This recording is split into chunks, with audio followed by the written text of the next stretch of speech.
Selamat siang semuanya guys, dimanapun kamu berada ya. Jadi hari ini kita balik lagi di acara Creative Talk. Jadi Creative Talk hari ini itu merupakan acara kerjasama antara IAI Bali, IAI Provinsi Bali dengan Flow Grow dan Digital Kreatif. Nah ini juga nanti akan tayang di channel kami bertiga, di channel IAI Bali, kemudian di channel Flow Grow, dan di channel Digital Kreatif. Jadi teman-teman wajib subscribe dan wajib ketik lonceng untuk dapat info-info terupdate.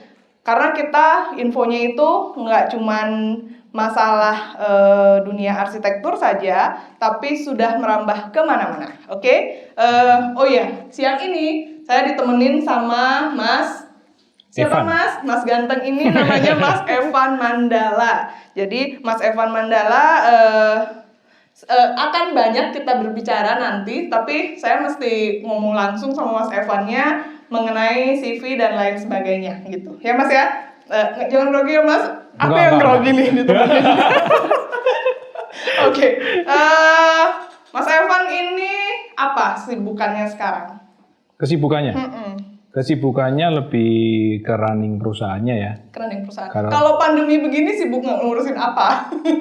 Sekarang kita lagi banyak event soalnya untuk 2G Akademinya. Kita punya platform pendidikan untuk visualisasi 3D. Jadi kita sekarang lagi melakukan movement nih. Kita lagi movement. Karena keadaan? Bukan, sebenarnya. Aslinya kita melakukan movement ini mulai dari tahun 2019 kemarin. Jadi kita melihat, karena saya dari industri 3D visualisasi yang basicnya arsitektur kan memang, untuk property marketing. Jadi kita lihat di Indonesia ini dari dulu masih nggak bagus gitu loh. Apanya yang nggak bagus Indonesia ya? Hasil 3D-nya, istilahnya gini.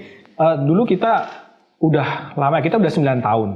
Kita udah 9 tahun terus di Bali, Mas Evan 9 tahun itu di Bali? Bukan, 9 tahun itu perusahaannya 9 tahun. Kita udah 9 tahun, jadi kita growing kan dari cuma 2 orang, terus tambah terus sampai sekarang. Sampai sekarang sebulan ya. Nah itu kita sempat off dari sosial media itu sekitar 3 tahun ya. Dulu kita aktif, kita lumayan aktif di komunitas gitu, kita lumayan aktif kan. Karena kita juga berkembangnya di komunitas dulu, awalnya. Iya memang. Terus harusnya begitu memang setelah 3 tahun itu kita off, kita banyak sekali kerjaan, makanya kita nggak sempat ngurusin sosial media, bahkan kita nggak sempat lihat, maksudnya kita nggak sempat ngurusin komunitas segala macam. Maksudnya nggak yang nggak aktif gitu. Nggak aktif. Kita vakum dari komunitas karena kita kerjanya banyak sekali harus diurusin gitu. Kita masih fokus di production waktu itu. Terus setelah kan kita ngembangin kan soalnya kan. Setelah 3 tahun kita lihat lagi nih. Kita tahun kemarin 2019 akhir tuh kita lihat kondisinya tuh gimana sih di Indonesia sekarang. Ternyata kok masih sama dengan pada waktu kita dulu gitu. Dia tidak ada, padahal sekarang software mungkin semakin bagus ya kan. Terus komputer semakin canggih sekarang, tapi hasilnya masih gitu-gitu aja. Gitu. Sementara kita melihat di luar negeri, yang negara berkembang seperti Indonesia, seperti Vietnam, seperti Thailand, itu mereka udah mulai bagus-bagus nih. Hasilnya mulai bagus-bagus. Mereka bisa serang ke internasional semua gitu. Kualitasnya bagus sekali. Tapi kenapa di Indo nggak bisa? Itu yang kita cari. Kita cari, mungkin apa nggak ada komunitasnya ya gitu. Untuk mendorong semua ini loh. Kita perlu ada yang dorong. Rodanya ini perlu didorong supaya komunitasnya bergerak, jadi kualitasnya bisa naik semua gitu. Terus saat itu kita come up dengan, ayo kita coba, kita jalanin deh 2G Academy, kita jalanin lagi. Di 2G Academy itu dulu kita pernah bikin 2G Academy, cuman kita off juga karena kita terlalu banyak kerjaan itu. Berarti 2G Academy itu dirintis memang namanya dari 9 tahun yang lalu? Ya, mungkin 8 tahun ya. Mungkin setelah 2G Studio dulu kita udah mulai udah mulai production dulu sedikit-sedikit. Terus kita kan punya passion memang untuk ngajar. Kita waktu itu kita bikin kursus deh namanya 2G Academy dulu kayak gitu. awalnya. Terus setelah cuman ada dua session dulu kayaknya, dua kali angkatan lah, 2 angkatan, terus kita off. Kenapa? Karena kita banyak kerjaan, kita nggak cukup manpowernya. Udah nggak cukup manpowernya. Iya.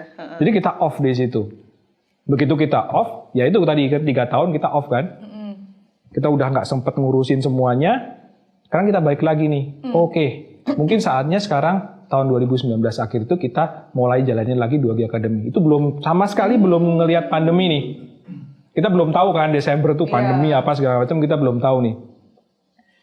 Kita roadshow. Kita lakuin roadshow. Kita pertama kita coba dulu sih, kita bikin workshop di Bali. Kecil-kecilan aja, ada yang daftar 10 orang. Dari gitu, kita namanya rebranding lagi kan.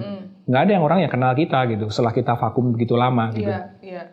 Kita rebranding lagi. Dikira hilang kali ya? Iya, dikira hilang atau dikira udah tutup atau gimana, nggak tahu gitu kan. 2G kemana nggak tahu, mungkin kayak gitu. Betul. Terus kita mulai dari Bali dulu. Di Desember tuh kita ngadain acara di Bali. Di hotel gitu kan, kita workshop kecil gitu. Cukup murah sih karena di Bali kan. Di Bali kita cuman ya sewa hotelnya berapa, ya udah. Kita nggak cas karena kita mau ngedidik orang gitu loh. Itu taunya balik ke komunitas lagi untuk ngajak teman-teman itu belajar atau gimana? Kok mereka bisa tahu nih 2G ini? Ceritanya belum komunitas waktu itu. Oh, berarti masih dari kontak-kontak orang-orang yang dekat-dekat siapa yang mau belajar gitu aja? Kita iklanin dulu pertama kali. Kita coba deh kita iklanin dulu, kita masukin di komunitas yang sudah ada gitu, kita masukin. Gini loh, kita ada ngadain acara di Bali gitu. Ya gitu, mau ikut nggak? Kita ngajarin render nih kayak gini. 1 hari pertama kali gitu. Kita coba dulu dengan 1 hari workshop gitu di Bali. Karena di Bali kan akomodasinya murah ya. Iya. Kita juga charge-nya cuman ya pokoknya harus ada yang ngegantiin biaya dari hotelnya lah gitu kan, nggak mungkin kita subsidi gitu kan, nggak mungkin kan. Mereka harus bayar itu gitu untuk tiketnya. Sekalian memfilter orang juga gitu, siapa yang memang niat ikut gitu. Dan ternyata ya kita waktu itu ada berapa ya, 12 orang lah, ada 12-13 orang kalau nggak salah. Ada yang dari Jawa Timur juga waktu itu, jauh-jauh datang ke Bali dan terlambat akhirnya. Dia nggak ikut? Ikut setengah doang. Terus bayar full? Bayar aku nggak mau kayak begitu gitu. pasti nuntut. Terus? Karena gini, saat itu kan kita nggak tahu ya, kita pikir 1 hari ini cukup nih karena simple, yang kita ajarin tuh cuman simple gitu loh. Itu fokus rendering aja di awal. Fokus rendering. Softwarenya beli? Softwarenya enggak, kita pakai trial. Oh, pakai yang trial buat student gitu ya? Kan 1 hari aja bisa kita pakai trial gitu. Untuk belajar kita bisa pakai trial. Terus begitu kita udah coba nih 1 hari nih pertama kali, kita kasih workshop 1 hari, ternyata nggak kuat. Nggak kuatnya di? Mereka nggak bisa nerima informasi sebanyak ini dalam waktu 1 hari. Iya betul, nggak bisa belajar ekspres gitu. istilahnya kan? Iya. Terus kita mikir, kita kan kita kasih kuesioner kan, kita isi ini, ada form kuesioner, tolong diisi. Kalian keluhannya apa? Materinya terlalu padat untuk 1 hari, harusnya diadakan at least 2 hari. 2 hari pun kayaknya nggak cukup tuh. Nah, gitu. Kita kan udah booking tuh yang berikutnya adalah Jakarta. Kita juga udah booking di Jakarta. Jebret kita masukin di Jakarta, 1 hari juga kita tes nih. Jakarta kita audiensnya lebih banyak, ada 20-an kalau nggak salah. Kita ngadain di hotel juga, otomatis ya lebih mahal karena kita harus ada cover akomodasi, kita ke sana, transport, semuanya harus di cover, terus dibagi kan kira-kira kita penjualannya berapa harus ke cover semua gitu. Terus kita adain di Jakarta 1 hari juga. Kita tes nih, apakah yang Bali ini memang terlalu ini, ya kita mungkin mulainya terlalu telat yang di Bali gitu. Yang di Jakarta kita push lebih maju lagi waktunya. Ternyata memang kurang. 1 hari nggak bisa. Komennya sama semua. Mereka bilang waktunya terlalu pendek, terlalu pendek. Nggak bisa informasi sebanyak itu. Padahal buat kita itu simpel sekali gitu. Iya, kan beda orang yang udah ngerti sama orang yang belum ngerti. Makanya mereka maksudnya itu super basic sih tadinya gitu. Mungkin basicnya bukan basic menurut mereka. Sebenarnya mereka itu ikut kayak begitu itu ketertarikannya sama yang ngajar atau sama software yang ditawarkan? Sama hasilnya pasti. Oh, karena mereka belum tahu sebenarnya. Awalnya belum tahu. Mungkin ada orang-orang yang sudah lama ngikutin 2G, mungkin mereka akan ikut karena nama besarnya kita dulu. Betul. Oh ternyata 2G ngajar lagi loh. Gila kalau 2G jual segini sih murah banget kan gitu. Gue mau ikut lah. Ada yang orang sampai seperti itu, dia mau ikut cuman karena mau ketemu sama kita. Berarti Cuma kan mau ngefans ngobrol. sama orangnya. Iya, cuman mau ngobrol pas makan siang gitu. Mau ngobrol, mau ketemu, mau ngobrol gitu. Pas workshopnya dia nggak terlalu ngikutin. Karena dia mungkin sudah bisa gitu. Ada yang gitu juga, udah nguasain lah dia. Terus karena kepengen ngobrol aja. Aku udah gitu deh nanti Aku cuma pengen ngobrol aja, aku mau ikut. Nah itu di Jakarta seperti itu. Terus kita berikutnya kita bikin 2 hari sekarang. Setelah trial 1 hari tadi, itu berapa Jadi lama waktunya? Yang di Bandung, di Jogja, sama di Surabaya, kan kita 5 kota besar ya. Itu kita adain 2 hari akhirnya. Sebenarnya base-nya 2G sendiri itu di mana sih, Mas Evan? Di Bali. Di kan? Bali. Di Bali. Sekarang di Bali. Dari awal banget di Nggak. Bali. Dulu kita di Surabaya. Oh, di Surabaya dulu, terus beberapa lama di situ baru pindah ke Bali. Ya, 3 tahun di Surabaya. Kita waktu ngerintis dulu di Surabaya. Berarti sekarang teman-teman yang bantu di 2G ini banyakan teman-teman dari Bali atau dari mana-mana? Dari mana-mana, dari Sumatera, dari Jawa. Kebanyakan Sumatera dan Jawa sih. Dia berarti ke Bali, diemnya di Bali. Ya, stay di Bali mereka. Terus keadaan kayak sekarang? Kemarin WFH, kita sempat WFH juga. Tapi kan karena kita memang kerjaannya itu full digital, ya kita masih bisa WFH. Mereka remote semua, komputernya di kantor di remote semua sama mereka gitu. Oke, ini kalau pendengarnya teman-teman di Flowgrow, di AI Bali, kemudian di DC itu kan bukan cuma arsitek ya. Nah, mungkin teman-teman semua di sini itu pada nanya, ini apa sih 2G ini Nah, gitu. makanya disuruh follow YouTube-nya kita juga, ya kan? Follow Ada YouTube-nya juga. kita. Follow YouTube-nya 2G Studio. 2G Studio. Ya, ada Instagramnya, ada 2G Academy sama 2G Studio. Iya, Follow semua. Follow semua Biar kalau tahu, yang mau. kayak gitu. Terus apalagi? Biar tahu, biar semua pada tahu sebenarnya apa sih kerjaannya 2G ini gitu ya. Sebenarnya dari Instagramnya sendiri udah kelihatan sih. Di sana ada linknya untuk websitenya juga. Di Aktif 2G. semua berarti ya? Aktif sih. Sering update dan lain sebagainya itu Ya, paling sering. Kita sekarang baru aktif-aktifnya memang. Oke. Iya, karena kan kita memang akademi ini kalau kita mau bikin impact yang besar ya kita harus otomatis makanya kita bentuk itu komunitas tadinya. Terus sebenarnya nggak sengaja kita ngadain acara kita ngadain acara live. Komunitasnya juga namanya 2G? Bukan, Afis ID. Afis ID. Itu rata-rata teman-teman yang penggemar 3D atau gitu. 3D Penggemar fokusnya 3D, di visualisasi 3D ada arsiteknya juga, ada iya. macam-macam Oh enggak, movie. fokus di arsitektur sama interior masih. Oh, arsitektur sama interior. Ya, makanya Afis ID itu Architectural Visualization Indonesia kan gitu. Oh, gitu. Afis ID. Nanti aku cari juga. Ini ada YouTube-nya juga. YouTube-nya belum ada. Belum ada. Ya, YouTube-nya masih 2G Studio. Yang ramein YouTube-nya kita dulu lah gitu. Nggak apa-apa, memang harus diramein. Kalau enggak ya gimana. Terus ini aku tuh seneng banget sebenarnya sama komunitas yang kayak begini-begini karena taunya pasti banyak. Mereka itu kecenderungan karena dikumpulin jadi satu pasti karena kegemarannya juga sama kan. Iya. Nah itu tuh kadang-kadang suka tuker-tukeran klien nggak sih? Tuker-tukeran klien mungkin bukan tuker-tukeran klien ya, mungkin kliennya Infoin. tadi datang ke sana terus mungkin besoknya mungkin kliennya mau coba yang lain mungkin gitu bisa juga kayak itu gitu. Jahat ya berarti gitu.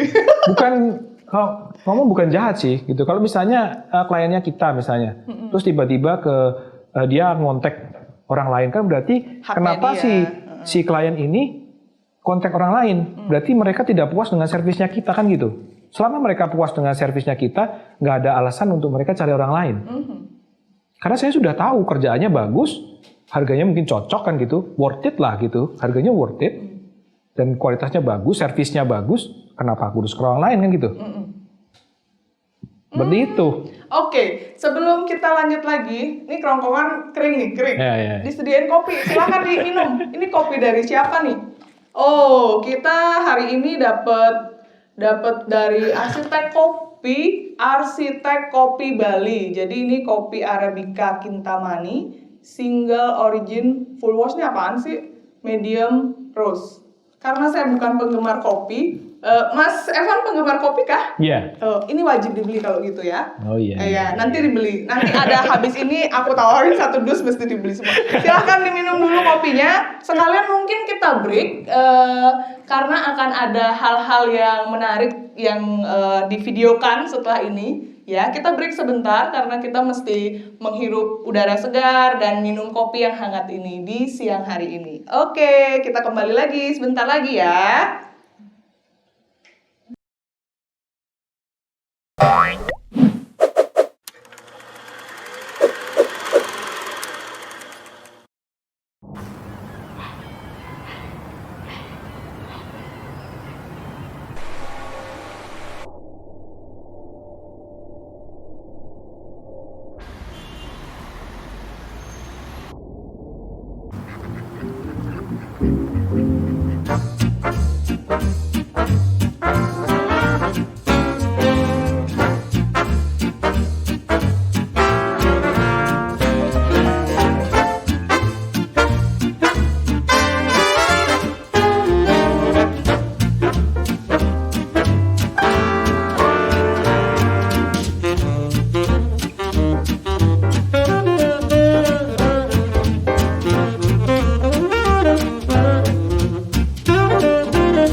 What is so remarkable of Marble Plus is that it shows the elegance and luxury feel of marble, but it keeps the exceptional performance of unglazed porcelain tile. Incredible color, detail, and veining are uniquely and beautifully reproduced on every tile. The vivid colors are achieved through a digital printing process with soluble salt, which also creates objective layer that adds resistance to the tile. Marble Plus is a product though to be used in the totality of a project. Dongpeng provides infinite cutting possibilities, from special mosaic sizes to indoor and outdoor solutions such as skirtings and steps. Most designs are full-body looping veins crossing the entire thickness, reflect natural shades and colors, making each marble slab something unique and unrepeatable.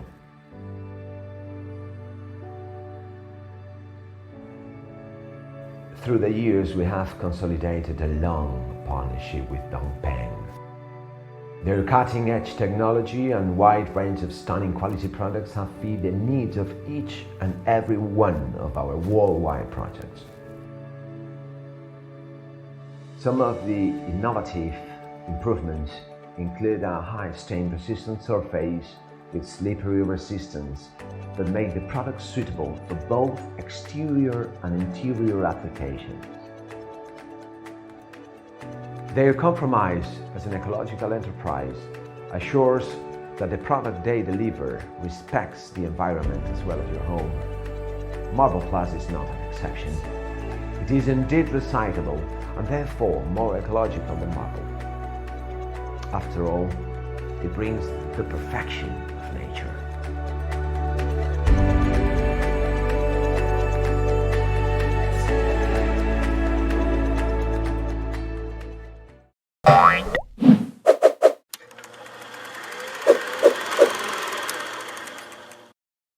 Oke, balik lagi sama saya Niwaya Nurwarsih dan Mas Evan Mandala tetap di acara Creative Talk hari ini ya. Kita lanjut lagi, Mas, yang tadi yang kekurangan. Nah, yang kekurangan. Saya penasaran, Mas Evan nih awalnya dulu kuliahnya ngambil arsitektur. Iya, betul. Nah, terus sekarang tiba-tiba ke 3D animasi. Itu jalannya nampaknya berkelok-kelok sekali aja. Itu gimana ceritanya bisa sampai kayak begitu? Jadi awalnya itu gini, saya mau flashback sedikit sebelumnya. Ya, jauh juga nggak apa-apa. Dari kenapa saya belajar 3D dulu. Jadi dulu orang tua saya tuh krisis 2008 ya, 2008-2007 itu dikeluarin dari kerjaan. Dikeluarin dari kerjaan, kebetulan papa saya juga sudah nggak bekerja karena sebelumnya ada kena pandemi flu burung kayak itu kan dulu kan ada industri industri pakanan ternak itu. Betul. Habis semua jadi benar-benar kosong nih, nggak ada pendapatan, orang tua nggak ada pendapatan. Bahkan saat kuliah aja semester akhir saya nggak punya sepeda motor nih, nebeng gitu. Terus orang tua saya kan nggak ada kerjaan. Anaknya masih kuliah semua. Saya masih kuliah di arsitektur, kakak saya di UGM, itu dokter lagi kan. Riuh banget deh. Nah, adik saya baru masuk kuliah di Undip dulu. Nah itu saya kasihan nih. Saya lihat mama saya waktu itu nangis. Saya lihat mama saya nangis karena dia bingung kan harus bayar pakai apa gitu kan kalau nggak kerja gitu. Terus akhirnya bikin developer. Mama ini bikin developer sama teman-temannya kerjasama. Tapi modalnya dari mama semua. Jalan satu project karena masih awal-awal ya mungkin ya. Terus nggak tahu lika-likunya developer kayak apa. Nggak untung nih. Oke, nggak untung. Terus jalan lagi project kedua. Udah jalan, udah selesai. Harusnya untung, prediksinya untung. Tapi developernya ini kabur. Yang diajak kerja sama. Yang minta bantuan untuk kontraktor kan jadi kontraktor kan. Developernya kabur, ngilang bener-bener. Jadi duit simpenannya yang dari hasil dari di tabungannya habis. Bener-bener habis. Temen-temennya karena ini modalnya bukan modal mereka. Seneng-seneng aja. Kabur. Iya betul. Temen-temennya juga kabur, nggak mau nanggung rugi juga gitu. Pada akhirnya memutuskan untuk buka biro. Ibu saya arsitek kebetulan. Oh, ya. Ini turunannya didapat. Ya, dulu saya kepengen jadi arsitek karena ibu gitu kan. Nah, terus bikin biro arsitek. Terus saya mikir gitu, bagaimana biro arsitek di Magelang supaya bisa dapat kerjaan yang banyak gitu. Saya mikir seperti itu dulu. Saya cuma mikir salah satu jawabannya yang saya bisa bilang adalah karena saat itu tidak ada 3D yang bagus, saya harus belajar 3D rendering. Saat itu saya belajar. Itu udah pernah ngambil apa baru belajar saat itu? Baru belajar saat itu. Bener-bener baru belajar. Saya sampai nginep di rumah teman saya tanya settingannya tuh satu-satu gitu, gak kayak sekarang. Waktu itu apa sih softwarenya, Mas? 3D Max dulu 3D sama. Max. Ya, saya pakai 3D Max sama V-Ray. Dulu kalau di Atmajaya mungkin pakai Archicad ya. Modelingnya masih pakai Archicad gitu kan. Saya modelnya pakai Archicad, saya render gitu. Cuman nggak bagus gitu kan. Terus habis itu saya coba SketchUp karena saya nggak bisa 3D Max kan susah dulu awal-awal. Susah betul. Saya nggak tahu gitu kan. Saya mesti modeling di mana gitu. Akhirnya saya modeling di SketchUp. Terus saya render gitu. Dan itu kan saya nggak tahu settingan begitu banyak, saya nggak tahu caranya gimana. Saya sampai nginep di rumah teman saya yang bisa. Saya catetin semua tuh. Pada waktu itu nggak ada yang namanya YouTube kayak sekarang ada YouTube, ada internetnya gampang. Dulu internetnya masih yang modem yang tetot gitu ya. Tahu. Download ya MP3 aja 1 jam mungkin kan gitu kan. Nah, jadi susah sekali. Saya belajar harus seperti itu. Saya belajar pertama kali itu 2 bulan. 2 bulan saya intens di depan komputer. Kalau bingung saya telepon temen. Ini gimana ini kok nggak bisa, ini kok kayak gini. Saya repotin teman saya terus pokoknya. Sekarang itu pertama kali belajar. Pasti dia punya teman udah yang ngerepotin dia, cie. Itu kayak gitu, itu awalnya ya. Terus sampai bisa bikin rendering, ya kan, bisa bikin rendering Dulu tuh saya bikin kelentengnya di Magelang. Proyeknya mama semua, pokoknya proyeknya mama semua itu saya kerjain renderingnya semua sambil saya belajar. Ya cerita cepatnya, begitu saya kasih kerjaan rendering terus kan, bagus. Dan ini masih hubungan sama bosnya yang lama nih. Kerjaannya tuh dikasih dari bosnya yang lama sebagai konsultan, gitu. Kasih nih rendering. Ternyata kok karena biasa seneng gitu, dan cocok dengan kerjaannya gitu. Terus akhirnya dipanggil lagi untuk bekerja setelah beberapa tahun pontang-panting kan, akhirnya dipanggil lagi untuk bekerja di perusahaan itu. Itu udah lulus? Awalnya, waktu itu mungkin dipanggil lagi itu mungkin aku udah lulus ya.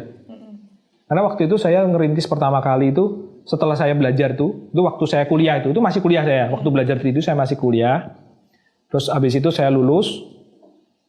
Saya cuma punya tabungan itu waktu itu berapa? 3 juta. Banyak itu. 3 juta rupiah itu tabungan saya. Saya bawa ke Jakarta. Saya kerja di Jakarta. Kerjanya di biro arsitek? Di kontraktor. Oh di kontraktor, bukan biro arsitek? Bukan, saya keterimanya. Pokoknya yang bisa nerima saya yang pertama kali siapa, saya nggak milih-milih, saya masuk di sana. Iya. Gitu. Itu saya juga dapetnya linknya karena saya ikut komunitas 3D juga waktu itu. Ada koneksi, oh kamu lagi nyari kerjaan ya, kamu lulus ya? Udah kamu kirim CV ke tempat saya deh. Itu saya belum lulus, masih belum wisuda. Dia bilang gitu, masukin CV ke tempat saya lagi nyari arsitek nih gitu. Masukinlah ke sana. Akhirnya keterima di sana. Kerja di sana 3 tahun. 3 tahun sambil saya freelance. Nah, sebagai arsitek nih. Freelance-nya arsitek apa 3D? Arsitek dan 3D, semua kerjaan saya terima. Semua diambil aja waktu itu ya. Tapi pengalaman saya dulu karena masih awal-awal arsitek itu kan kita nggak tahu apa-apa ya, lulusan fresh graduate nih, gitu kan. Desain rumah aja paling rumah cuma tipe-tipe 150 meter persegi gitu kan. Cuma rumah-rumah kecil gitu kan. Cuma dibayarnya paling cuma 5 juta gitu kan. Saya ngerjain project ada kayak gitu, mungkin ada 1 tahun projectnya belum selesai. Dibayar baru DP setengahnya 2,5 juta, habis itu hilang. Itu freelance-nya untuk arsitek. Terus saya freelance juga 3D nih. Sama waktu itu saya mulai juga dari, saya nggak tahu harga ya kan, di Jakarta. Saya mulai dari 500.000 gitu. Terus saya naikin 1,5 juta, 1 juta, 1,5 juta. Jadi setelah saya ada freelance itu, saya freelance, saya kan sebagai arsitek nih, saya mikir nih, arsitek itu pasti punya apa ya namanya, keinginan gede ya. Saya passion ya, idealisme, betul, idealisme. Saya lulus arsitek, saya harus jadi arsitek. Ya, itu idealisme besar dulu. Itu mimpi semua orang gitu mahasiswa arsitek kayak gitu. Tapi waktu itu saya berpikir kerjaan arsitek saya seperti ini, freelance arsitek saya. Tapi freelance 3D saya menghasilkan jauh lebih besar. Terus saya diajak ngomong sama orang tua waktu itu, ditanyain, kamu kerja itu kamu mau belajar atau kamu mau cari uang, misalnya gitu. Karena kan susah kan, itu kan susah, hidup saya susah gitu loh. Sepeda motor aja saya nyicil waktu itu kan, nyicil sendiri, dari Jakarta nyicil sendiri gitu. Keren-keren. Terus saya dalam hati juga bilang ya, saya harus cari uang sih, nggak bisa munafik juga gitu. Betul. Kalau saya ngukuhin jadi arsitek, saya mau dapat berapa gitu, saya mau hidup gimana gitu kan. Terus akhirnya saya memilih jalur 3D lah itu. Ya udahlah. Saya setelah kerja 3 tahun, freelance saya sudah cukup, ada tabungan, ya kan. Saya mendedikasikan diri untuk terjun ke 3D. Fokus di 3D. Fokus di 3D. Karena memang saya senang nih, saya senang arsitektur, saya senang. Memang dari passionnya saya senang desain arsitektur itu saya senang. Tapi kayaknya bukan di situ gitu ya. Bukan. Desainnya seneng, kadang-kadang saya desain juga. Di 3D saya desain sendiri, kadang-kadang gitu. Di apa namanya, di 2G ini desain konsep juga arsitektur? Enggak. Oh fokus banget ya? Fokus ya. Karena kalau cuman kan awalnya dulu karena saya seneng sama arsitektur, saya suka desainnya, tapi saya nggak suka merikilin detail-detailnya nih. Strukturnya kalau panjangnya segini nggak cukup gitu. Betul. Kan selalu bentrok kan gitu loh. Saya nggak seneng itunya. Saya senengnya saya mau free desain. Desainnya sesuka hati saya gitu. Nah di situ dengan ada 3D kan saya lebih bebas kan. Saya mau bikin bentangnya 10 meter, saya mau bentangnya 20 meter juga suka-suka saya gitu. Yang penting good looking. Yang penting good looking gitu. Betul. Itu yang saya kejar waktu itu.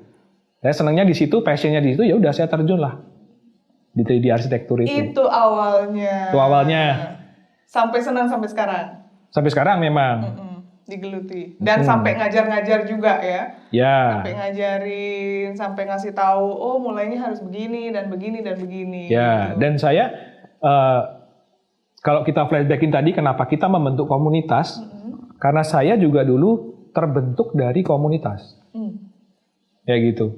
Jadi saya ketemu partner bisnis saya, Pak Renaldo itu, dari komunitas. Kita benar-benar di komunitas yang 3D rendering ini untuk arsitektur. Kita sama-sama sering upload karya di sana, sering kasih komentar, sering saling membangun gitu kan. Dan ternyata cocok. Ya, terus kita bikinlah 2G itu dari komunitas. Iya. Dasarnya di sana. Nah, makanya kita kepikiran untuk majuin komunitas sekarang. Iya, betul. Seperti itu supaya industrinya maju. Ya. Akhirnya memutuskan hijrah ke Bali itu dari Magelang, kuliahnya di Jogja. Jogja. Habis di Jogja ke Kerja Jakarta. Habis Terus Jakarta ke Surabaya. Nah, sekarang ke Bali. Ada Ya. apa dengan Bali? Ya. Karena ini, dulu waktu kita di Surabaya, karena klien kita kan bukan sebagian besar ya, dari dulu klien kita adalah klien dari luar negeri. Walaupun base-nya di Surabaya. Walaupun base-nya di Surabaya. Karena ya kita mau, otomatis karena harganya di sini kan kurang bagus saat itu kan. Nggak tahu sekarang kalau yang mau bayar juga nggak tahu, ada juga yang mau bayar gitu loh. Tapi dulu juga karena susah kan, kita kan harus cari market nih yang sesuai sama yang kita mau nih. Ya kita cari marketnya di luar negeri, kayak gitu.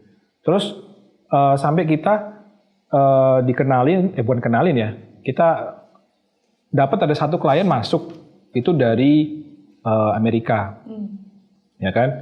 Kita udah kerjasama, sebelumnya udah kerjasama belum ya? Belum. Dia masih kontak-kontakan sedikit-sedikit lah, mungkin kerjaan kecil-kecil gitu ya. Terus akhirnya dia memutuskan untuk datang ke Surabaya. Langsung. Ya, karena dia mau belajar gitu. Dia juga baru merintis usaha lah gitulah. 3D juga. 3D juga dia. Dia mau belajar gitu. Dia ke Surabaya, terus kita bingung nih, kita mau entertain gimana di Surabaya? Ada apa di Surabaya gitu kan bingung. Akhirnya kita ajak ke Bali. Ya, terus dari dulu saya itu punya cita-cita sebenarnya. Saya kepengen tinggal di Bali gitu. Kebetulan Selain mimpi ya. Pak Renaldo juga sama. Dia istrinya orang Bali. Gitu. Kalau Mas Evan istrinya orang Bali juga? Orang Bandung. Oh, orang Bandung. Jadi hijrah semua ya? Ya, hijrah semua. Jadi karena kita kepengen pindah, terus kita memutuskan untuk yuk kita stay di Bali. Dan kita juga punya alasan kuat di sana. Kenapa kita harus ke Bali? Karena untuk entertain klien lebih enak. Iya. Seperti Jadi itu. sebenarnya ada poin tambahan di sini yang teman-teman mungkin teman-teman nggak tahu karena entertain. Jadi Betul. bagaimana kita mengentertain klien biar tetap nempel gitu ya. Ya. Nah, ya itu sih salah satunya sebenarnya. Ya, Nah, karena bisnis balik lagi ke betul. ke relationship ya, Ya. gitu. Makanya klien kita dari US datang ke Surabaya mau diliatin apa di Surabaya kan gitu. Kalau di Bali banyak. Kita ajaklah ke Bali. Akhirnya kita ajak ke Bali. Itu salah satunya. Ya, terus nextnya kita kan udah di Bali nih. Iya. Nah, malah sekarang klien-klien yang kepengen ke sini daripada kita yang harus visit ke sana. Iya, betul. Itu yang kedua, mempersingkat harga perjalanan. Nah, jadi Iya. itu bisa di-cut. Tuh. Iya. Bali Ben, Bali. Nah, Terus, dan terus. kliennya happy karena mereka bisa ke sini buat mereka murah. Cheap buat mereka. Sangat murah. Misalnya dari Australia gitu ke sini. Murah sekali. Iya. Nginep di sini murah sekali daripada mereka, mungkin di sana mereka dapat hotel kecil-kecil, di sini dia dapat Udah bagus bintang 5. banget. Iya, betul. Atau bahkan di sini bisa kita kasih malah. Udah hotelnya kita yang kasih, kita yang bayar, misalnya gitu. Kalau kita hubungannya sudah baik sekali kan, biasanya kita entertain sampai seperti itu gitu. Kita kasih lah, misalnya penginapannya segala macam. Kita kasih, kita entertain di Iya, Bali gitu. betul, Mereka betul, happy gitu. Dan kita meetingnya ya mungkin mereka di sini seminggu gitu. Kita meeting bukan meeting per project, tapi kita meetingnya udah long term business kan gitu. udah mulai dari sini, nanti sini. Ya. Nah, itu pasti banyak yang penasaran, kenapa sih bisa dapat klien-klien yang hebat, itu caranya gimana? Pasti ada yang nanya nanti. Nah, itu stop dulu. Stop Oke. dulu. Saya harus bilang nih sebelum nanya-nanya. Ternyata ini nanti yang mau nanya itu bisa langsung ditanyain ya di YouTube channelnya Flowgrow atau di YouTube channelnya IAI Provinsi Bali atau di YouTube channelnya langsung ya 2G, dijawab. ya. Jadi Mas Evan ini harus multitasking. Jadi semua kalau ada yang nanya di 4 channel itu harus dijawab. Oh, gitu jadi ya? silakan nanti sambil dengerin kita, sambil ketik pertanyaan nanti dijawab langsung sama Mas Evan. Oke nggak tuh? Lanjut lagi. Kenapa ini bisa di Bali? Yang tadi lanjut lagi klien-kliennya. Kenapa itu bisa dapat klien yang saya sampai shock dapat Niken Seike ya? yes. Yes. Why bisa Niken Seike hebat banget. Aku aja mau kerja di situ berapa kali nggak nembus-nembus. Karena balik lagi karena koneksi. Sampai sekarang masih berarti sama. Kita nggak ngerjain punya Niken Seike saat ini, nggak ngerjain punya Niken Seike. Cuman kita sama orangnya Niken Seike, sama kreatif direkturnya pun masih hubungan baik. Saya pun kalau ke Jepang main buat dia. Iya betul. Dan dia selalu invite kita, kalau kamu ke Jepang, ayo main dong ke kantor gitu. Seneng banget Sampai ya. kayak gitu. Betul. Bahkan sampai ada dulu mungkin staffnya yang bagian yang internasional project yang hubungan sama kita, itu dia udah keluar dari Niken Seike, dia punya konsultan sendiri, dan itu waktu saya ke Jepang saya juga di entertain sama dia gitu loh. Ayo sini, kamu tak kenalin sama Maki and Associate kalau tahu di Jepang. Saya minta kamu presentasi dong ke mereka, siapa tahu mereka mau pakai jasa kamu gitu. Betul. Sampai kayak gitu. Karena kita hubungan baik. Ya itu Kayak pentingnya kita menjalin hubungan baik dengan siapapun. Kita nggak tahu kan, kadang-kadang yang kita kira tidak bonafit ternyata dia yang justru banyak ngasih klien dan lain sebagainya. Jadi teman-teman yang baru merintis, yang benar-benar mulai dari nol itu sama siapapun nggak boleh pandang-pandang. Yes. Saya sama sini nggak boleh pandang-pandang. Semua sama, semua harus harus di maintenance dengan baik siapapun yang kita ketemu. Lanjut lagi. Nah itu dulu itu ceritanya kita dari salah satu forum yang di luar. Itu forumnya namanya CG Arsitek. CG. Ya, CG Arsitek. Oh, Ya, CG Arsitek gitu saya kan. pernah dengar. Itu memang forum untuk arsitektur visualization yang besar. Dia pusatnya di Kanada sebenarnya. Entah kenapa kita di Southeast Asia ini dilirik sama dia waktu itu. Dilirik untuk kerjasama atau bagaimana? Bukan, kita kan posting tuh. Kita posting ke forumnya kan. Posting ke forumnya, hasilnya bagus, ya kan. Kebetulan kontak sama partner saya, Pak Renaldo. Terus kontak, kita di-invite sama dia. Pak Renaldo akhirnya memutuskan untuk oke, saya berangkat ke Miami karena di-invite untuk ada meeting besar di sana. Pada waktu itu ya kita masih kecil, kita masih belum siapa-siapa lah gitulah. Kita juga bingung kenapa kita bisa di-invite dan kita dijajarkan sama company-company besar yang di sana gitu. Kan ada yang namanya D-Box, ada Neoscape, ada Kilograph, semuanya banyak sekali itu company creative agency di luar negeri yang dikumpulin di sana. Dikumpulin di Sigi itu ya? Ya di meeting besarnya itu dia. Jadi begitu ke sana, udah jalin hubungan baik ya kan. Kita itu jadi si Niken Seike ini kan kreatif direkturnya ini, dia adalah salah satu associate di yang namanya ASAI. Itu arsitektur kayak asosiasi arsitektur visualisasi illustration lah. Oh, ada ya? Ada, namanya ASAI. Dia kayak IAI cuman di Amerika. Oh, di Amerika. Ya gitu. Mas Evan untuk illustration. Mas Evan juga membernya itu? Ya dulu kita member juga. Sekarang? Sekarang enggak. Oh. Ya dulu kita member sih. Kita pernah ikut member gitu karena kita kan kenal baik gitu. Kami diajakin, kamu ikutlah member gitu. Baru tahu ada kayak begitu. Nah, itu ada. Hebat ya. Kan? Nah dari situ kan dia ada hubungannya nih sama si CG Arsitek nih, sama si Jeff Mottl itu waktu itu kan namanya si foundernya kan Jeff Mottl ini.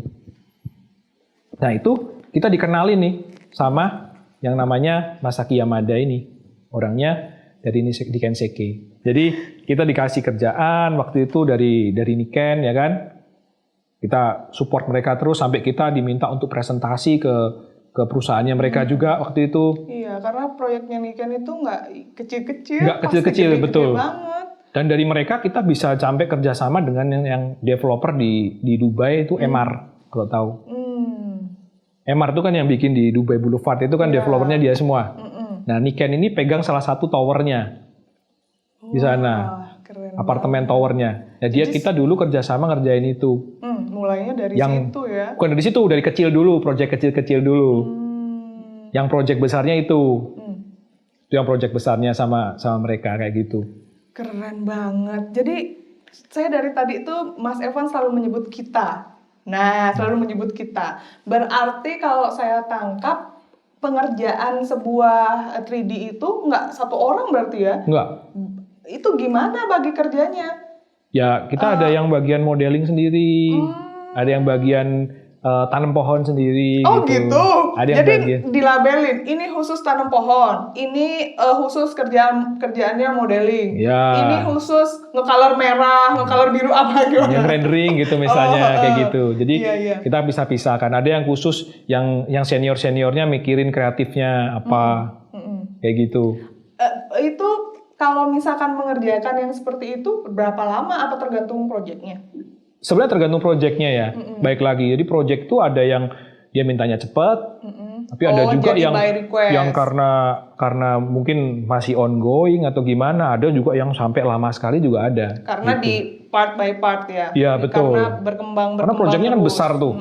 Mungkin satu proyek kan bisa image-nya kan bisa puluhan gitu kadang-kadang. Iya betul. Itu ngerjainnya kalau misalkan yang paling cepat itu berapa lama Mas? Dari dapat proyek sampai selesai itu bisa sehari nggak mungkin kan? Nggak. Kalau ngomong sehari itu apa ya? Kayak kita ngomong sulap ya kan gitu kan? Iya betul. Dan kualitasnya juga nggak mungkin kejaga. Betul. Karena kita aimnya adalah, kita tujuannya adalah bukan terus cepet-cepetan. Yang penting klien dapat gini kita dapat duitnya, bukan kayak gitu. Karena kita tujuannya adalah kita itu mau bantu klien ini loh, supaya dapat quality bagus, supaya dia bisa presentasi bagus, supaya dia bisa jualan bagus. Bagaimana caranya kan gitu? Otomatis kualitasnya harus bagus dong, gitu.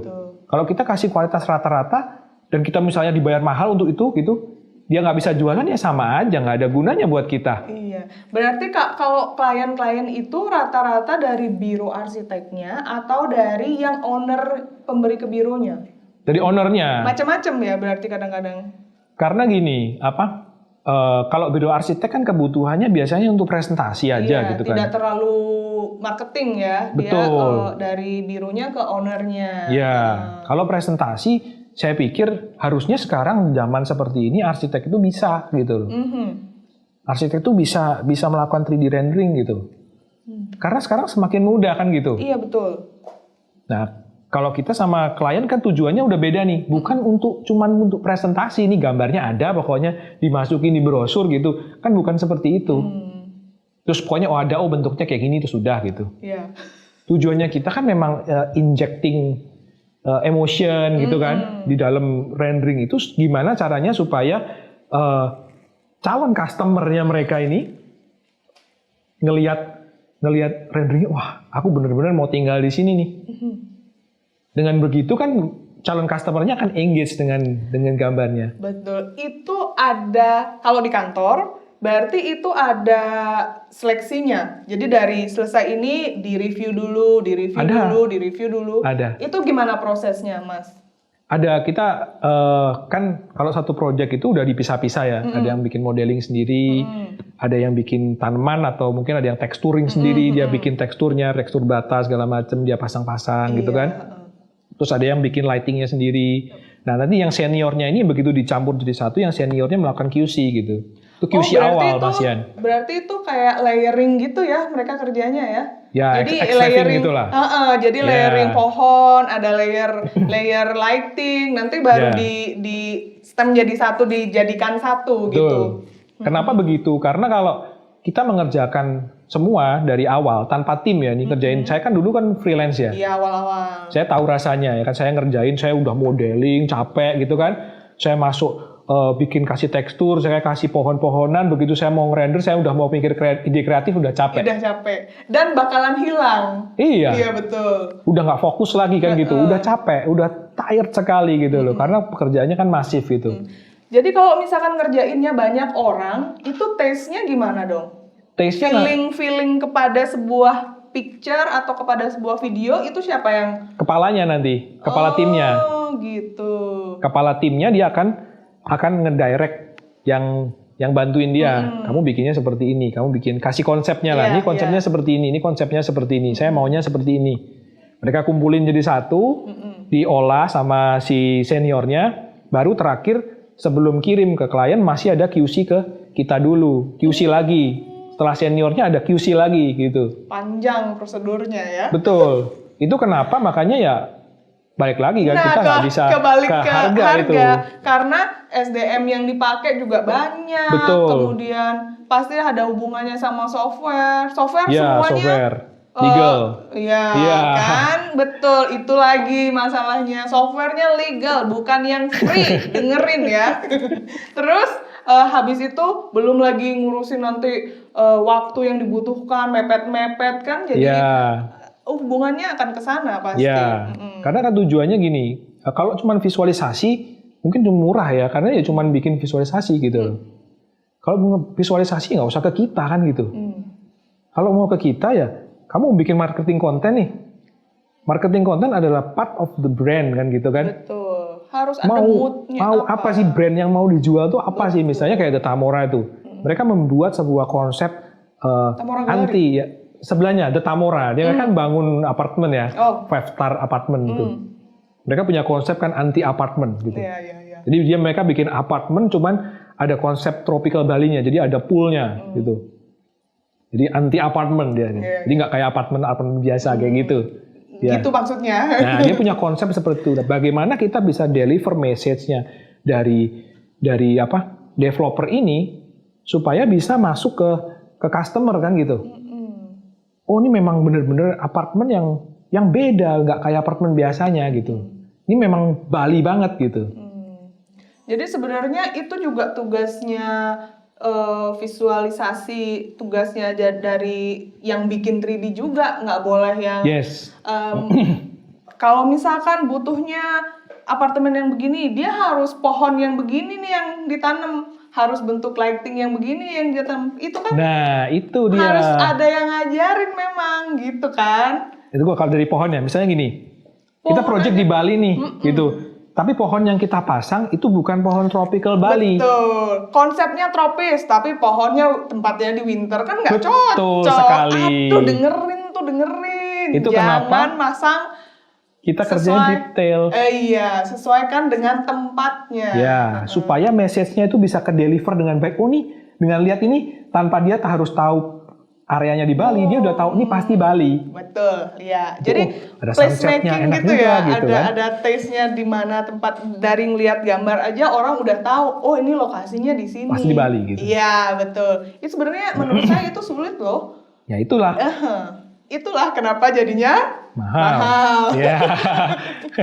Oke, jadi sebelum saya nanya, saya harus kasih tahu sama teman-teman yang nonton. Jadi nanti kalau ada pertanyaan di luar yang sudah kita bicarakan, itu boleh banget dibuat di kolom pertanyaan. Jadi silahkan diketik pertanyaannya apa, itu bakalan langsung dijawab nanti sama Mas Evannya sendiri. Jadi kalau mau nanya pertanyaannya apa aja, boleh apa aja ternyata ditanyanya boleh sama Mas Evan. Nah, konten yang kita bawain itu akan tayang di channelnya IAI Provinsi Bali dan channelnya Digital Kreatif.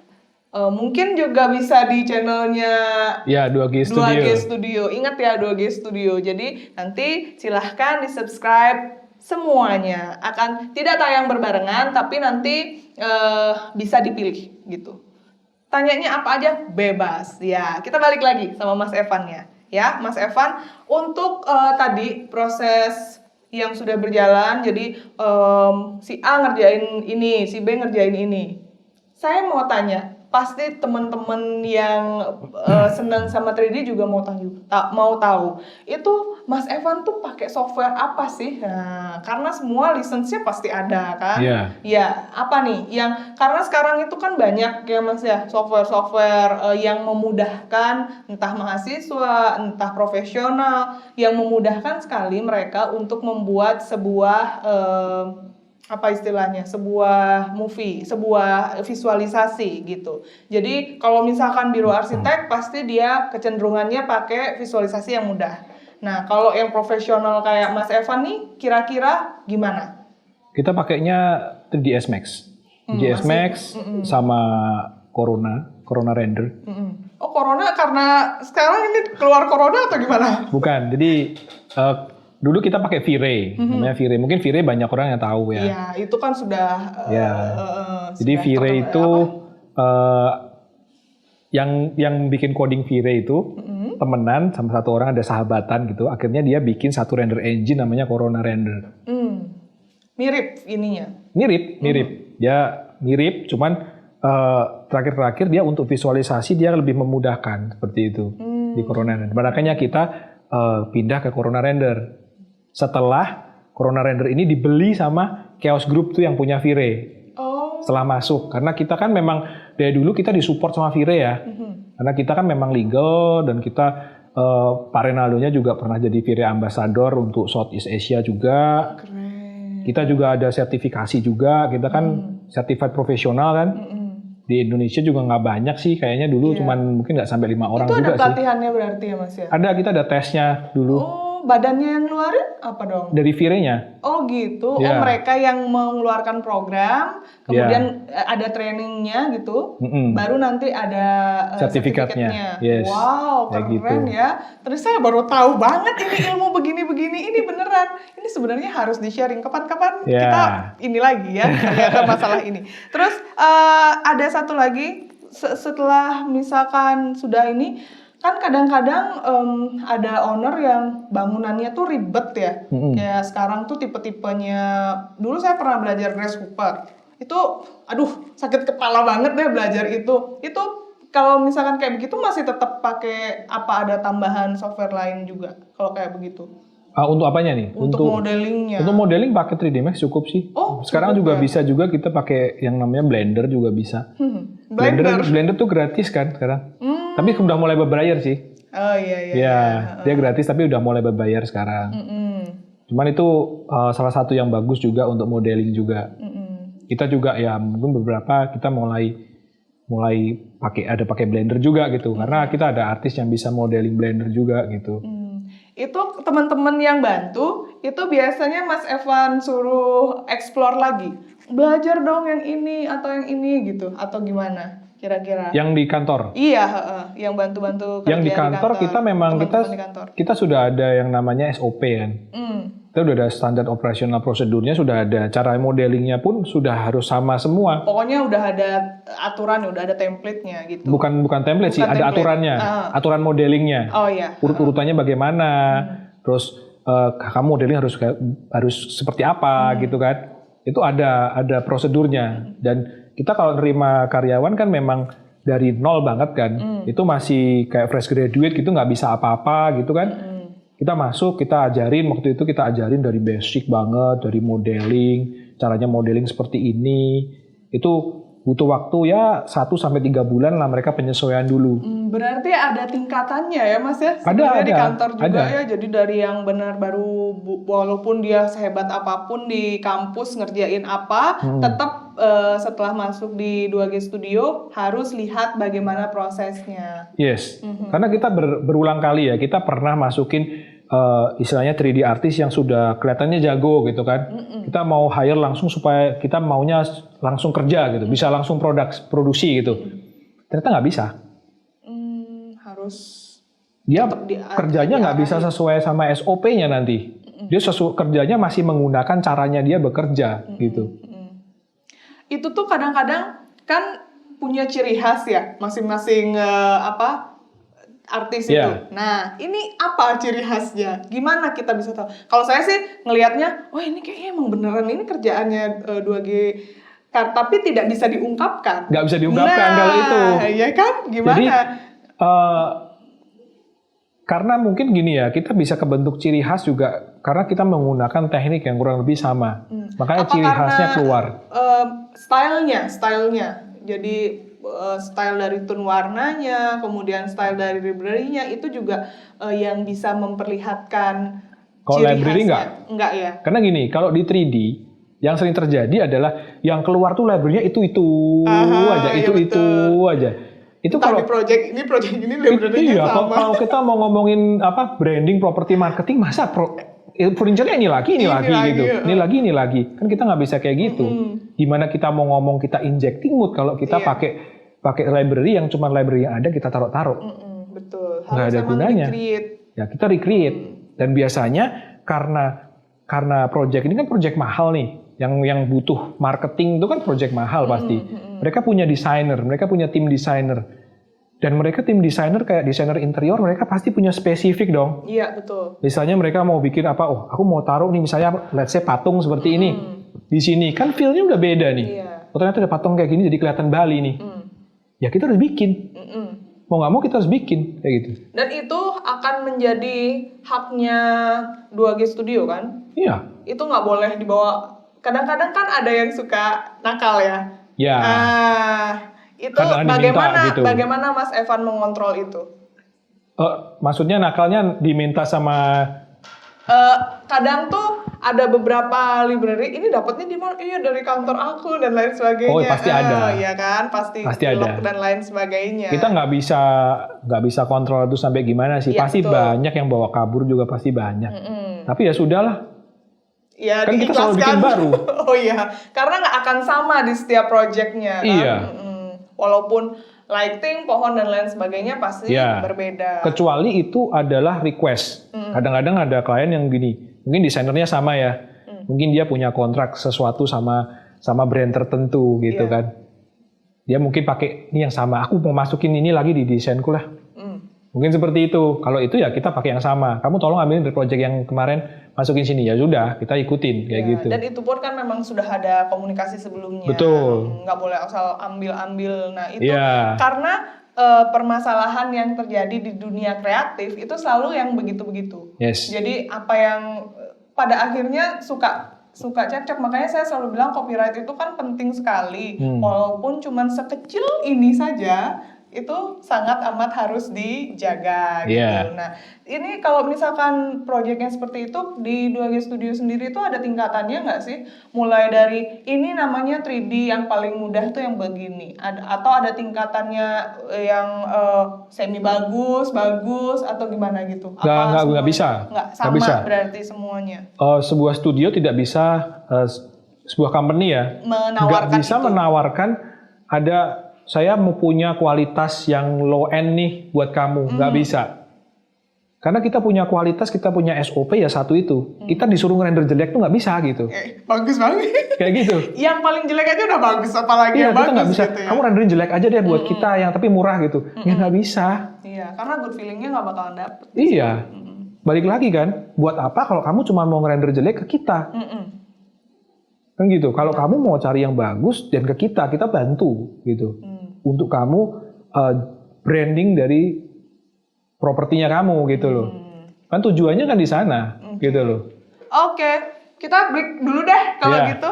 Sebenarnya saya nggak mau break, tapi bagaimana narasumber harus istirahat sebentar karena harus minum. Kita ngopi lagi di arsitek kopi. Ini arsitek kopi pasti yang punya mungkin orang arsitek kali ya, yang punya orang arsitek. Oh, arsitek temennya punya dulu. Iya, saya juga harus bikin kopi kayaknya. Ingat mas, beli nih, beli 1 dus nanti buat teman-teman di kantor. Namanya Arsitek Kopi, bisa di follow di Instagramnya di @arsitek_kopi_Bali. Sudah dijanjikan sama Mas Evan akan dibeli 1 dus. Jadi nanti ditagih sama Mas Evan. Oke, kita break dulu ya, nanti kita balik lagi.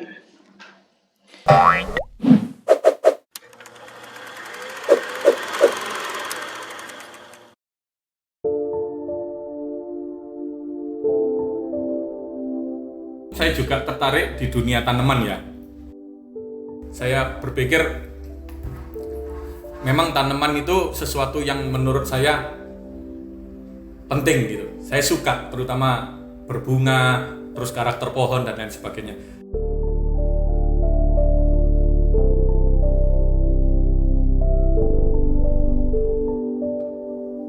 Tuhan ngasih saya kesempatan beberapa kali ketemu sama desainer-desainer senior.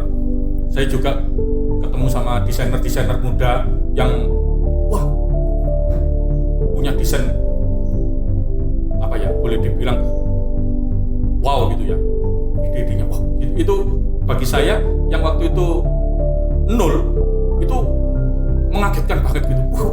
Asik membuat saya antusias justru. Nah, di situ akhirnya menjadi booster bagi saya untuk belajar lagi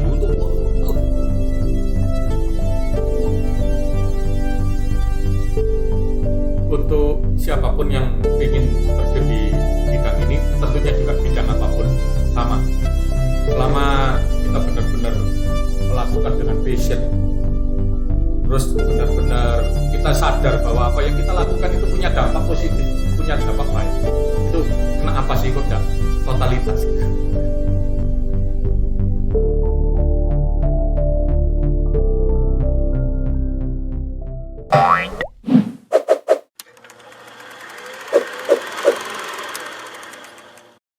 Oke, kita balik lagi nih sama Mas Evan karena saya dari tadi sebenarnya saya pengen ngobrolnya tuh sampai besok, Mas. Karena ini pertanyaannya sampai belakang nih. Cuman saya udah di warning nggak boleh nanyanya banyak-banyak karena ini sudah sesi terakhir ternyata. Nah, di sesi terakhir ini saya mau sekalian bertanya sama Mas Evan. Ini kan kita setiap tahun tuh selalu mengalami sesuatu yang nggak mungkin kita bayangkan. Kayak tahun sekarang ini ternyata ada pandemi dan lain sebagainya. Nah, kantornya Mas Evan sendiri pasti juga punya mimpi atau Mas Evannya sendiri punya visi ke depannya untuk bisnis di 3D ini. Kira-kira gimana sih Mas? Menurut Mas Evan ke depannya tuh kayak apa? Kalau bisnis 3D digital sih saya yakin itu masih sangat besar sekali peluangnya ya. Peluang gitu. dan harus belajarnya juga harus karena teknologi nggak berhenti gitu ya. Tapi kita nggak bisa, istilah gini, karena kita kerjanya di bidang teknologi, yang dimana teknologinya itu berkembangnya tuh sangat pesat sekali, itu menuntut kita untuk selalu belajar di sana, belajar hal baru terus, entah software baru, entah apa, pokoknya sesuatu yang baru lah. Karena kita kan tujuannya kita mau bikin impression kan, ya, gitu loh. Nah, kalau ditanyain ke depannya sampai gimana, yang kita pengen yang 2G Studio sementara ini kan 2G Studio ini kebanyakan masih apa ya, kita ngebantu agency gitu kan. Kita kepengennya kita jadi bener-bener creative agency yang bisa ngebantu dari brand itu sendiri gitu loh. Membantu mewujudkan keinginannya yang harus diperlihatkan ke masyarakat itu seperti apa? Iya, jadi nggak cuman itu kan dari 2G Studio ya. Jadi nggak cuman sekedar visualisasi, nggak sekedar cuman itu arsitektur yang ya mungkin sekarang sudah mulai berkembang ya ke kayak kita injecting mood di arsitektur seperti itu kan. Tapi nextnya mungkin kita bisa merambah ke kayak advertising, dia nggak cuman untuk arsitektur, mungkin untuk perusahaan lighting, mungkin untuk bisa kita injek kayak short animation kayak gitu, tapi murni untuk iklan lah gitu. Karena semuanya sekarang kedepannya pasti semua akan dirubah menjadi digital semua. Yang berhubungan dengan yang movie yang tadi Mas Evan juga bilang kan? Iya, jadi kita kayak bikin movie, cuman kita bikin short movie dan itu memang benar-benar apa ya? Kalau zaman dulu itu kan orang-orang kan semua by shooting semua nih. Bisa dilihat sekarang film-film semua itu semua CGI semua. Green screen semua. Sampai gitu. nikah pun pakai green screen. Betul, gitu loh. Berarti nextnya ke depannya teknologinya akan bawa ke sana gitu loh. Jadi kita ya harus ngikutin terus nih. Dan kita harus nyari, yang penting kan kalau di dalam bisnis kan kita harus carikan solusinya apa sih untuk klien ini loh. Iya, betul. Kalau kita masih kasihnya sama-sama aja, misalnya oh nih presentasi misalnya, dia mau jualan gitu, udah pakai gambar renderan aja cukup gitu. Ya udah dia cuma gitu, orang mau impress gimana kan Iya, gitu. betul. Nggak akan berhenti. Iya, belajar, mungkin ya. kedepannya sekarang mungkin VR belum terlalu bagus, kan animonya kan masih hype aja misalnya gitu. Nanti nextnya mungkin VR dia akan maju misalnya, atau AR akan maju. Mungkin atau kita bikin bener-bener kreatif short animation misalnya seperti itu, dan nggak harus arsitektur kadang-kadang. Misalnya kita bisa masukin dalam itu ada robotnya misalnya gitu, Iya. untuk brand gitu. Karena hubungannya nanti akan ke brand.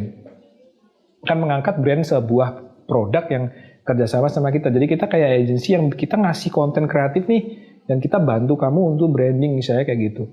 Jangan cuman sekedar visualisasi. Ya, karena image branding itu emang luar biasa pentingnya. Ya, kayak gitu. Itu pernah dikomplain nggak sih, Mas? Kerjaan ini kok kurang ini atau apa, atau dikomplain seperti apa gitu? Kalau komplain semua pekerjaan pasti ada Pasti, komplain ya. Namanya komplain itu pasti Iya, ada. karena aku ngelihat ini udah maha sempurna gitu loh gambar-gambarnya. Dan klien pasti juga kepengen komplain. Sebagai customer, mereka kepengen komplain. Aku mau komplain sih, terus apa sih solusi dari kamu? Kan yang dipingin klien kan seperti itu. Iya. Kadang-kadang walaupun nggak ada salah, dia kepengen gitu loh, menyampaikan sesuatu, ini kok kurang begini ya gitu.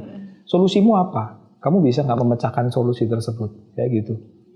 Bukan hanya dari, terus kita ngomong kita saklek-saklekan gitu, ini datamu seperti ini kok gitu. Iya. Kamu ya nggak bisa ngerubah gini-gini. Ya memang at some point kita harus ada strict kayak gitu ya. Iya, betul. Karena sudah ada datanya seperti itu. Tapi kan kita juga harus lihat dari sisinya klien nih. Kalau dia komplain mungkin ada message yang kita nggak sampaikan. Iya. Kayak gitu. Nah ini Mungkin apa? maksudnya dia apa, kita terimanya apa. Betul. Karena kadang-kadang mungkin persepsinya beda nih. Iya. Ini persepsinya kita sudah benar, persepsinya klien seperti ini. Kita temukan nih, mungkin masih ada beda persepsi. Kita nggak bisa Iya. itu.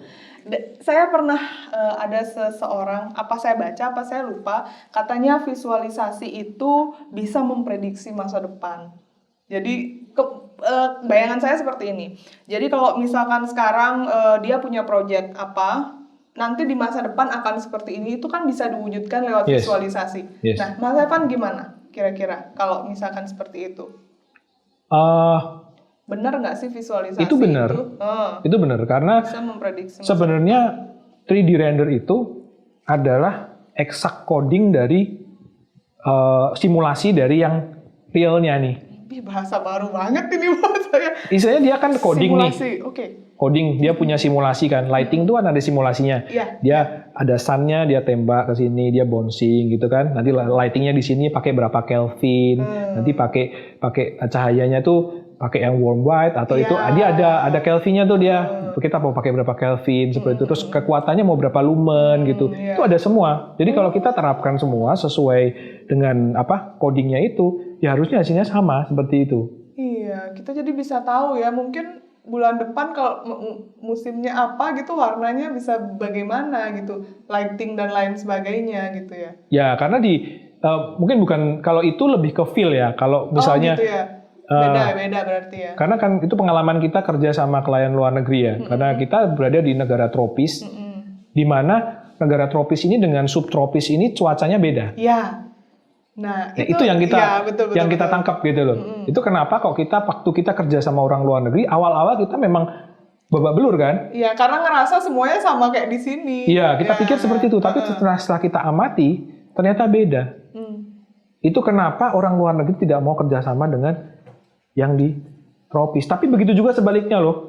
Ada orang proyeknya di tropis nih. Saya pernah lihat proyek di Tanah Lot gitu kan. Yang ngerjain bukan orang dari Indonesia. Yang ngerjain orang Eropa. Iya. Yang kondisinya beda. Hasilnya nggak bisa seperti Tanah Lot. Iya, itu tambahannya karena ada riset di setiap pekerjaannya. Betul. Yang membuat sesuatu, feelingnya dan lain sebagainya Iya. akan berbeda. Bahkan sun behavior-nya pun beda. Iya. Karena ada koordinatnya masing-masing. Dan itu selalu kita terapkan dalam setiap proyek. Iya, betul. Kita nggak mau ngarang gitu loh. Kita selalu pakai, memang kita artis.